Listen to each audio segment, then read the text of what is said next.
जराइम की दुनिया में बाज ऐसी वारदातें भी सामने आती हैं जिन्हें देखकर दोस्तों और रिश्तों पर एतमाद उठ जाता है। आमिर के साथ भी यही हुआ, जिसके दोस्त ने उसके साथ 2 दफा माली धोखा किया और आखिर में उसकी जान ही ले ली। मेरे मियां ने बाइक के पैसे रखे थे 40,000 रुपया, पैसे उठा के लेके गया ना। इन्होंने खाना पकाया था घर पे, मैं घर नहीं थी ना उस वक्त। आपस में लड़ाई हुई है, इससे रकम का तकाजा था, आमिर ने रकम इसे लेनी थी अपनी, तो उस पर इनकी लड़ाई झगड़ा हुआ है। आमिर ने पैसे मांगे हैं तो उसने बदतमीजी किया। 2 लड़के थे बाइक पे, दूसरा नहीं पता कौन है, एक ये था कामरान, मलक कामरान, इसने फायर मारा और मार के फरार हो गया।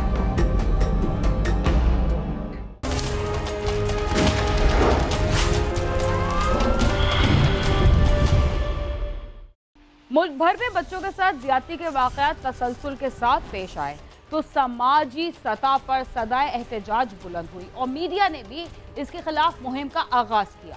इसके बावजूद ऐसे वाकयात में कमी ना आ सकी तो वजीर आजम ने मुल्जिमान के लिए सख्त सजाओं के साथ इस सिलसिले में कानून साजी का भी ऐलान किया, जिसके बाद सदर पाकिस्तान ने इंसदाद रेप ऑर्डिनेंस 2020 की मंजूरी दे दी।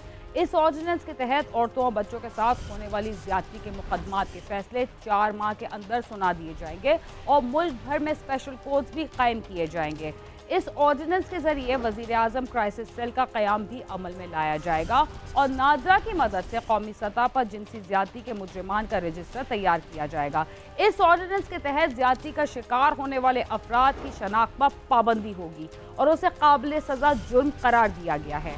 हम उम्मीद करते हैं कि ये ऑर्डिनेंस मुल्क भर में बच्चों और खवातीन के साथ होने वाले ज्यादती के वाकयात को रोकने में बहुत मददगार साबित होगा, मगर उसके साथ हमें इनफरादी तौर पर भी ऐसे मुल्जिमान पर नज़र रखना होगी जो बच्चों को तशद्दुद और ज्यादती का निशाना बनाते हैं और बच्चों के वालिदैन को भी बच्चों की देखभाल पर ज़्यादा तवज्जो देने की ज़रूरत है। दोस्त वो होता है जो दुख सुख में साथ दे, मगर बाज़ अफराद दोस्त की शक्ल में अपनी आस्तीन में सांप पाल रहे होते हैं जो मौका मिलते ही उन्हें डस लेते हैं। लाहौर में 2 दोस्तों के दरमियान रुपए पैसे के लेन देन का मामला आया तो दोस्तों के रिश्ते को बदतरीन नुकसान का सामना करना पड़ा। आइए देखते हैं कि बाज़ दफ़ा किसी पर अंधा एतमाद इंसान को कितना बड़ा नुकसान पहुंचा सकता है।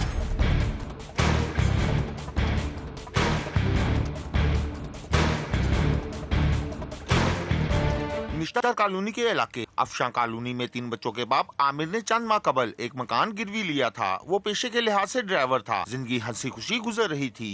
आमिर की दोस्ती मोहल्लेदार कामरान के साथ थी, वो भी ड्राइवर ही था और उसका आमिर के घर आना जाना भी था।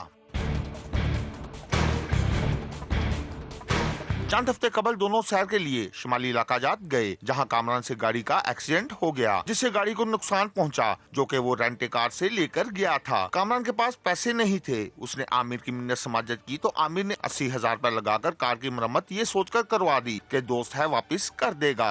मेरे मियां ने उससे 85,000 रुपया लेना था तो वो तो हमने अभी तक मांगा नहीं था, तो गाड़ी का एक्सीडेंट हुआ था तो मेरे मियां ने सारे पैसे भरे थे, वो भी साथ था, लेकिन उसने हमें कोई पैसा नहीं दिया। आमिर ने तो अपने दोस्त की मदद कर दी, मगर यही मदद आगे चलकर पहले तो झगड़े और फिर उसकी जिंदगी के लिए वबाले जान बन गई। आइए जानते हैं कि दोस्त पर एहसान करना आमिर के लिए कितना नुकसानदेह साबित हुआ। आमिर ने कुछ अर्सा बाद कामरान से रकम वापस मांगी तो उसने टाल मटोल से काम लेना शुरू कर दिया, जिस पर उनकी कई बार तल्ख कलामी भी हुई। एक रात आमिर की बीवी बच्चे घर में नहीं थे। कामरान उसके लिए खाना लेकर आया। खाने में कुछ मिला था जिसे खाते ही आमिर बेसुध हो गया तो कामरान उसके घर से 40,000 रुपए लेकर निकल गया। मेरे मियां ने बाइक के पैसे रखे थे 40,000 रुपया, पैसे उठा के लेके गया ना। इन्होंने खाना पकाया था घर पे, मैं घर नहीं थी ना उस वक्त। वो रात को आए, उसको खाने के साथ कोई नशे की चीज दी और 40,000 रुपया लेके निकल गए। आमिर को होश में आने पर जब सूरत हाल मालूम हुई तो उसने सुबह उसे फोन करके पैसे वापस मांगे और साथ ही उसे खड़ी खोटी भी सुना दी, जिसके बाद कामरान उसके घर आया। दरवाजे पर दस्तक देकर उसे बाहर बुलवाया। जैसे ही आमिर ने दरवाजा खोला, कामरान ने उस पर अंधाधुंध फायरिंग कर दी और फरार हो गया। एक दिन पहले रात को 4 बजे इनके आपस में लड़ाई हुई है, इससे रकम का तकाजा था, आमिर ने रकम इसे लेनी थी अपनी, तो उस पर इनकी लड़ाई झगड़ा हुआ है। आमिर ने पैसे मांगे हैं तो उसने बदतमीजी किया, हाथों-पाई हुए हैं। तो रात को 4 बजे का टाइम था, मोहल्ले वाले बता रहे थे कि जिसने लड़ाई हुई है। फिर अगले दिन सुबह ही आया है कोई 12 बजे तकरीब, तो इसने आगे हट से उसको बाहर बुलाया बाहर बुला के तो इसने 2 लड़के थे बाइक पे, दूसरा नहीं पता कौन है, एक ये था कामरान, मलक कामरान, इसने फायर मारा और मार के फरार हो गया। जख्मों की ताब न लाते हुए आमिर दम तोड़ गया। जब इसको होश आई तो इसने उसको कहा कि तुमने मेरे पैसे उठाए हैं, तो ये कहता मैंने नहीं उठाए, ये कस्मों पे आए हैं, कुरान उठाए हैं, कहता मेरे पैसे दे दो, मैं किसी से कुछ नहीं कहता, मेरे बच्चों के पैसे हैं वापस कर दो। वो उसने पहले गाली निकाली इसको, इसने भी निकाल दी। फिर तो वो आया एकदम से, उसने कहा जी मैं तेरा भाई हूँ, बाहर आ। इसने दरवाज़ा खोला है, उसने आते ही इसको फैर मार दिया, उसकी डेथ हो गई है। मेरे अल्लाह के वास्ते मेरे मियाँ को इंसाफ दे दो, मुझे इंसाफ चाहिए। मुझे वज़ीर आला से सबसे दरख्वास्त करती हूँ, मेरे बच्चों के सदके मुझे इंसाफ चाहिए।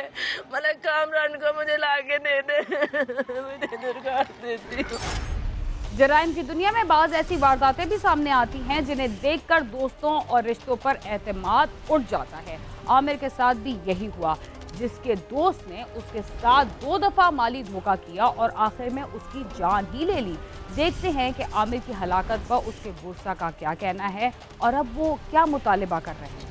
पुलिस ने पोस्टमार्टम के बाद लाश वर्षा के हवाले कर दी, जिसे बाई कब्रिस्तान में सुपुर्द खाक कर दिया गया। मकतूल की बेवा और बेटी का कहना है कि उन्हें इंसाफ चाहिए। पापा को मारा इन्होंने, मेरे पापा को इंसाफ दे दो, सब कुछ ला कर देती थे, मेरे पापा को कातिल को पकड़ के इससे सजा दी जाए। सुबह 11-12 बजे उनको कत्ल कर दिया, गोली मारी। और अल्लाह के वास्ते मुझे इंसाफ दे दो, मुझे वज़ीर आज़म से, वज़ीर आला से सबसे दरख्वास्त करती हूँ कि मुझे इंसाफ चाहिए, वो मुझे बंदा पकड़वा दो। मेहरबानी, मेरी बच्चियों पे तरस मेरा कोई नहीं है इसके सिवा। मकतूल के भाई का कहना है कि आमिर को नाहक कत्ल किया गया। उसने तो अपनी रकम का ही मुतालबा किया था, मगर जालिम ने उसे मार डाला। मेरे भाई को नाहक कत्ल किया गया। उसने मलक कामरान को पैसे दिए थे उधारे, और जब मांगने गया तो उसने उसको कत्ल कर दिया, फायर कर दिया तलब कलामी पर। और मैं वज़ीर आला उस्मान बुज़दार साहब से और वज़ीर आज़म पाकिस्तान इमरान खान से अपील करता हूँ कि मेरे भाई के कातिल को पकड़ने में हमारी मदद की जाए। ये उसकी छोटी छोटी बच्चियाँ हैं और इनको इंसाफ चाहिए।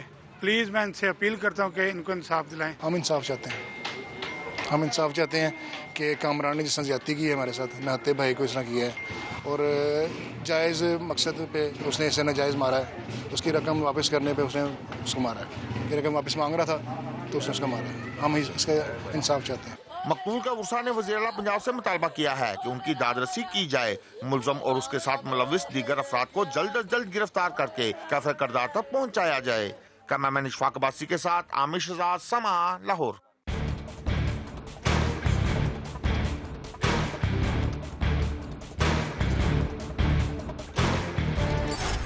हमारे मुआशरे में दोस्ती और कुर्बानी की कई ऐसी कहानियां हैं जिन्हें सुनकर हम दंग रह जाते हैं, लेकिन वक्त गुजरने के साथ ना पहले जैसे दोस्त बाकी रहे हैं, ना दोस्ती का मुकद्दस रिश्ता बचा है और ना ही उसके नाम पर दी जाने वाली कुर्बानियों का कहीं जिक्र मिलता है।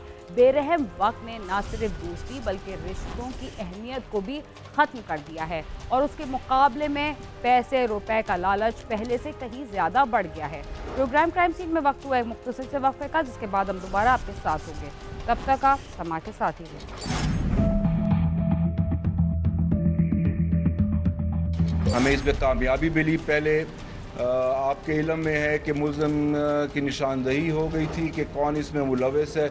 उसके बाद दूसरा फेज़ था, वो उसकी गिरफ्तारी थी, क्योंकि वो इस वाक़ये के बाद इलाके से रोपोश हो गया था। वो पूरी कोशिश कर रहा था कि वो गिरफ्तारी से बच सके।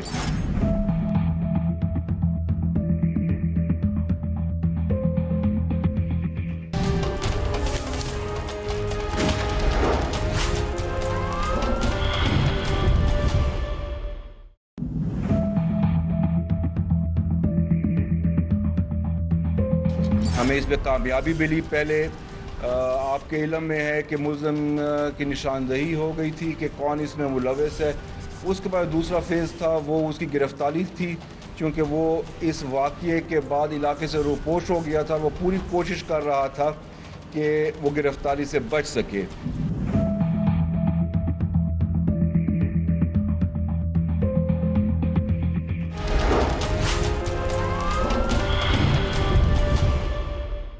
प्रोग्राम क्राइम सीन में एक बार फिर खुशामद।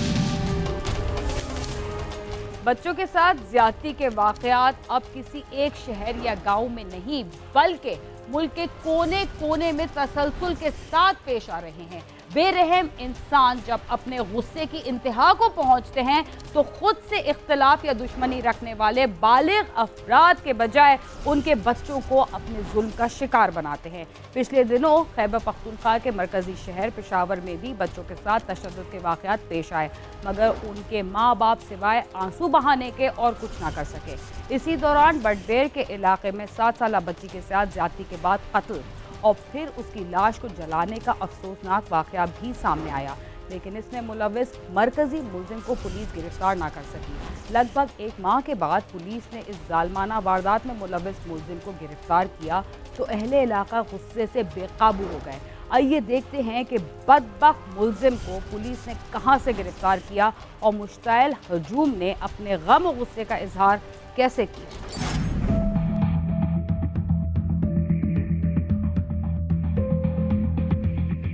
खैबर पख्तूनख्वा के इलाके बटबेर भालू खेल के कब्रिस्तान से 19 नवंबर के दिन पुलिस को एक 7 साल बच्ची की जली हुई लाश मिली थी। ये बच्ची अपने घर से टॉफियां लेने के लिए निकली थी, मगर अचानक लापता हो गई, जिस पर न सिर्फ घर वाले बल्कि पूरे इलाके के लोग परेशान थे।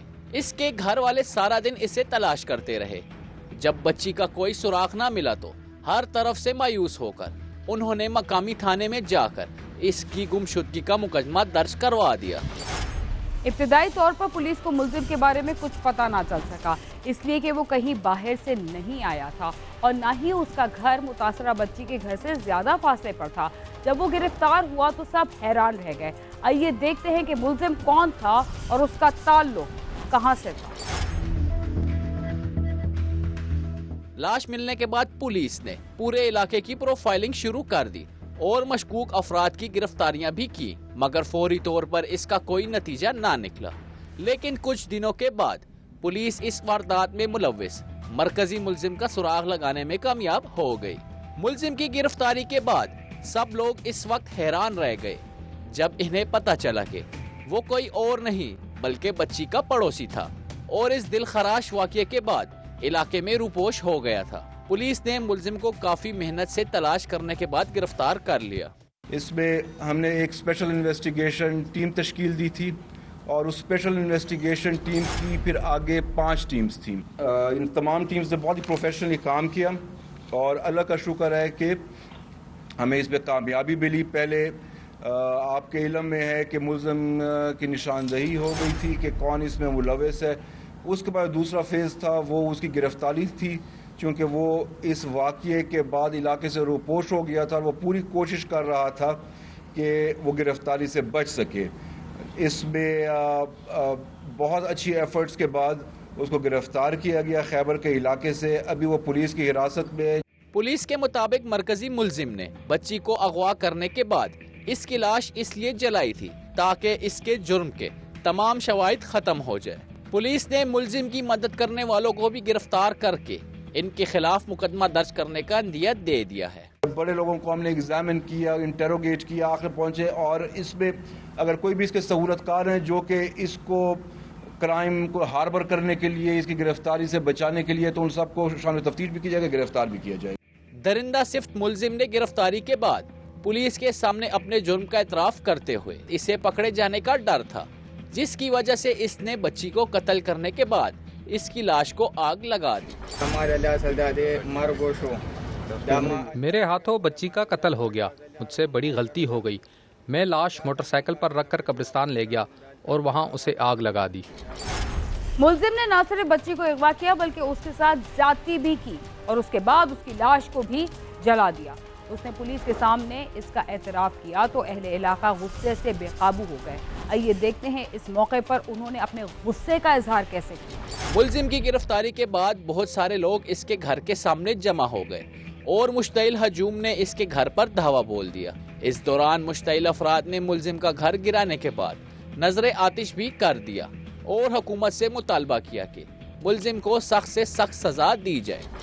यहाँ जो आप देख रहे हैं ये वो सफाक मुलजिम का घर है जिसको अहले इलाका ने जलाया है। उसको हमारे हुकूमत से भी अब मुतालबा है कि वो जो पकड़ा गया है उसको कड़ी से कड़ी सजा दी जाए, ऐसा सजा दी जाए कि इबरतनाक सजा हो। इस खौफनाक वारदात के बाद अहले इलाका गम व गुस्से से भरे हुए थे।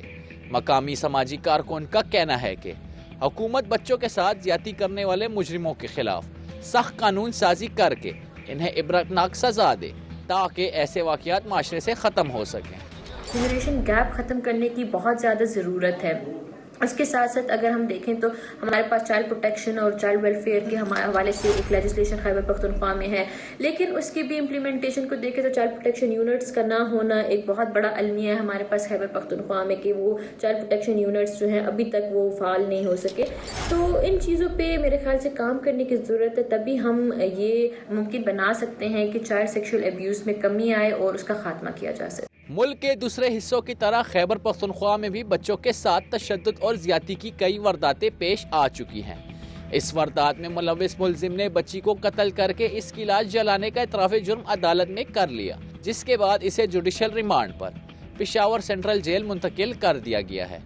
उम्मीद की जा सकती है कि अदालत इस वारदात में इंसाफ करते हुए मुलजिमान के लिए कड़ी सजा तजवीज़ करेगी।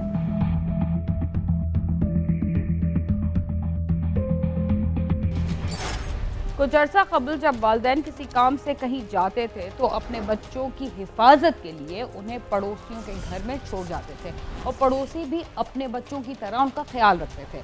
मगर अब तो ऐसा भी मुमकिन नहीं। बच्चों पर तशद्दुद और ज्यादती के मुलजिमान न सिर्फ घरों बल्कि गलियों और बाजारों में भी बच्चों को अगवा के बाद तशद्दुद और ज्यादती का निशाना बनाने लगे हैं। लिहाजा किसी पर भी क्या एतबार किया जाए। इसके साथ ही क्राइम सीन अपने अख्ताम को पहुंचता है। अगर आप हमसे रब्ता करना चाहते हैं तो हमारा पता है cs@समात.tv। इसके अलावा आप ट्विटर, यूट्यूब और फेसबुक पर भी हमसे रब्ता कर सकते हैं और हमारा प्रोग्राम भी देख सकते हैं। बीरा खान और क्राइम सीन की टीम को इजाज़त दीजिए और देखते रहिए समा।